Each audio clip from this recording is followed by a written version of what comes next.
Startup ecosystem के मामले में हमारा भारत यूएस और चाइना के बाद दुनिया की थर्ड लार्जेस्ट कंट्री बन गया है, जहां हर महीने 3 नए यूनिकॉर्न स्टार्टअप शुरू होते हैं। अब अगर हम आज से 6 साल पहले यानी 2016 में स्टार्टअप्स की संख्या को देखें तो वो थी 417, जो आज 2022 में बढ़कर 72,993 हो गई है। अब इसी से आप अंदाजा लगा सकते हैं कि देश में स्टार्टअप्स कितनी तेजी से बढ़ रहे हैं। हालांकि इस ग्रोथ के पीछे एक बहुत बड़ी डार्क साइड भी है, क्योंकि यहाँ स्टार्टअप्स की संख्या जितनी तेजी से ग्रो कर रही है, उनका फेलियर रेट भी उतना ही ज्यादा है। आपको जानकर हैरानी होगी कि इंडिया के हर 100 स्टार्टअप्स में से 82 फेल हो जाते हैं और सिर्फ 18 ही मार्केट में सरवाइव कर पाते हैं। तो आखिर क्या है इन स्टार्टअप्स के फेल होने की असल वजह, और क्यों कुछ एक्सपर्ट्स का मानना है कि आने वाले सालों में इंडिया के 90% से भी ज्यादा स्टार्टअप्स बंद हो सकते हैं। आइए डिटेल में समझते हैं।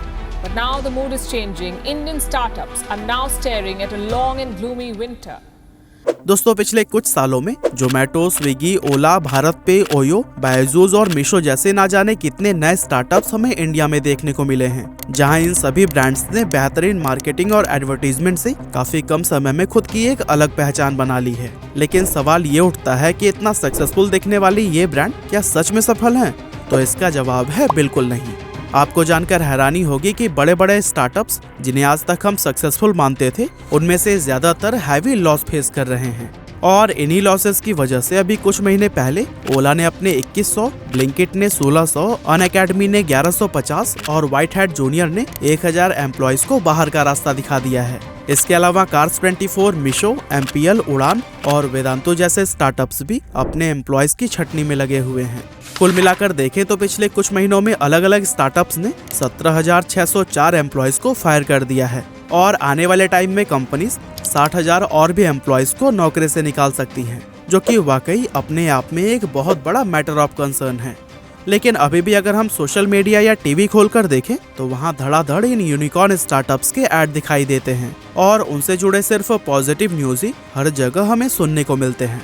यहाँ तक कि आए दिन इन कंपनीज को करोड़ों रुपए की फंडिंग भी रिसीव होती है, जिसे देखकर कोई भी यह अंदाजा नहीं लगा सकता कि ये कंपनीज भारी लॉसेस का सामना कर रही हैं। यहाँ तक कि 2021 में मीशो को 498 करोड़, ओला को 17,453 करोड़, जोमेटो को 812 करोड़ और स्विगी को 1616 करोड़ रुपए का भारी नुकसान झेलना पड़ा। यहाँ तक कि लॉस करने वाली कंपनीज की इस लिस्ट में ओयो का नाम भी शामिल है, जिसे लास्ट फाइनेंशियल ईयर में 3,944 करोड़ रुपए का लॉस हुआ।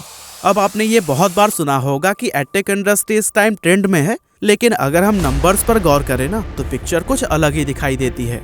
अनअकैडमी, वेदांतु, बायजूस और अपग्रेड जैसे लगभग सभी एडटेक कंपनीज जबरदस्त लॉस में देखने को मिल रहे हैं, और यही वजह है कि भारत में अब नए स्टार्टअप्स को इन्वेस्टर्स मिलने भी काफी कम हो गए हैं। जापानीज कंपनी सॉफ्ट बैंक, जो इंडिया का सबसे बड़ा इन्वेस्टर है, पिछले साल उसे $26.2 बिलियन का बड़ा लॉस हुआ था, जिसके बाद से अब इस कंपनी ने इंडिया में पहले के मुकाबले सिर्फ आधा अमाउंट ही इन्वेस्ट करने का फैसला किया है। ठीक इसी तरह कई और इन्वेस्टर्स भी इंडियन स्टार्टअप्स में पैसा लगाने से कतराने लगे हैं। ऐसे में इन स्टार्टअप्स के पास पैसे पाने का सिर्फ एक तरीका बचा है, और वो है आईपीओ लाना। इसी वजह से पिछले साल कई यूनिकॉर्न कंपनीज खुद को स्टॉक मार्केट में लिस्ट करती हुई दिखाई दी हैं। फॉर एग्जाम्पल 28 अक्टूबर 2021 को नायका 1125 रुपए के प्राइस पर अपना आईपीओ लेकर आया था, लेकिन पिछले एक साल के अंदर इसके शेयर प्राइस में 52.18% की गिरावट देखने को मिली है। वहीं अगर हम पेटीएम की बात करें तो वो भी पिछले साल ही अपना आईपीओ लेकर आया था, जो कि लोगों के बीच काफी चर्चे में भी रहा, लेकिन एक साल में इसका स्टॉक प्राइस भी काफी तेजी से नीचे गिरते हुए 67.87% डाउन चल रहा है। ठीक इसी तरह 23 जुलाई 2021 को स्टॉक मार्केट में लिस्ट होने वाला जोमेटो भी खूब सुर्खियों में रहा था, लेकिन आज हम अगर इसकी परफॉर्मेंस को देखें तो जोमेटो के शेयर्स में भी पिछले एक साल के अंदर 53.41% की गिरावट आई है। अब ओला, स्विगी और ओयो जैसी और भी कई कंपनीज अपना आईपीओ लेकर आने वाली थी, लेकिन कुछ यूनिकॉर्न के स्टॉक मार्केट में लगातार खराब परफॉर्मेंस की वजह से इन कंपनियों ने अपने पैर पीछे खींचने में ही खुद की भलाई समझी। अब अगर हम बात करें कि आखिर इन स्टार्टअप्स के फेल होने की वजह क्या है, तो आपने भी देखा ही होगा कि चाहे जोमेटो हो या फ्लिपकार्ट, ओला हो या नायका, ये एक के बाद एक नए नए ऑफर्स दिए जा रहे हैं और अपनी एडवर्टाइजिंग पर दोनों हाथों से पैसे लुटा रहे हैं। असल में इस तरह की कंपनीज का पहला मकसद एक बहुत बड़ा कस्टमर बेस क्रिएट करना होता है और इसके लिए वो अपने कस्टमर्स को एक से बढ़कर एक ऑफर्स का भी लालच देते हैं, यहाँ तक कि ये अपना भारी लॉस कराने से भी पीछे नहीं हटते। एक तरह से देखें तो ये जियो वाली स्ट्रैटेजी अपना रहे हैं, जहाँ पर फ्री का लालच देकर पहले लोगों को अपने प्रोडक्ट या सर्विस का आदी बना लिया जाए और फिर उसके बाद से उनसे प्रॉफिट कमाया जाए।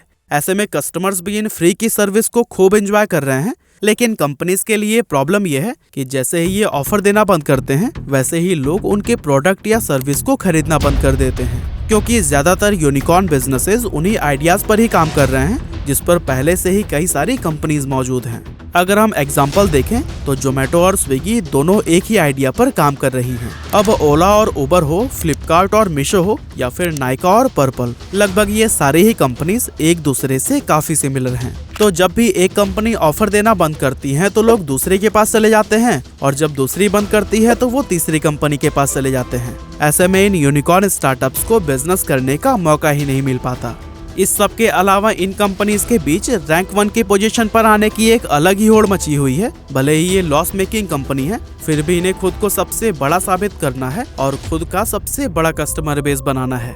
इसीलिए ये कंपनियां एक दूसरे से बढ़ चढ़कर और उनसे ज्यादा ऑफर देने की कोशिश कर रही हैं, ताकि लोग सिर्फ उनके ही प्रोडक्ट या सर्विस को खरीदते रहें, भले ही इसके लिए कंपनीज को अपनी जेब से ही पैसे क्यों न लगाने पड़े। और दोस्तों, इन स्टार्टअप्स की एक सच्चाई ये भी है कि इनमें से बहुत कम ही कंपनीज ऐसी हैं जिनके पास अपना खुद का आइडिया है और वो उस पर काम कर रही हैं, वरना ज्यादातर आइडियाज तो किसी और देश के स्टार्टअप से कॉपी किए गए हैं और इसीलिए ज्यादातर नए स्टार्टअप्स के पास मार्केट में सर्व करने के लिए कुछ भी नया नहीं है और यही इनके फेल होने की सबसे बड़ी वजह है।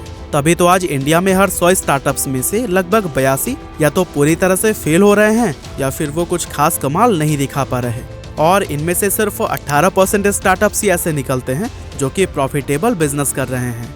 और दोस्तों, प्रॉफिट कमाने वाली कंपनीज में ग्रो, लेंसकार्ट और मामाअर्थ जैसे कुछ गिने चुने नाम ही शामिल हैं। अब ऐसे में ये देखना वाकई काफी दिलचस्प होगा कि लगातार घाटे में चल रहे ये स्टार्टअप्स कुछ नया करके खुद को प्रॉफिटेबल बना पाएंगे या फिर पूरी तरह से फेल हो जाएंगे। वैसे अगर आप जोमेटो और स्विगी या फिर बिग बास्केट और ब्लिंकिट के लॉस में होने की असल वजह को जानना चाहते हैं तो फिर हमारे इन वीडियोस को जरूर देखिएगा।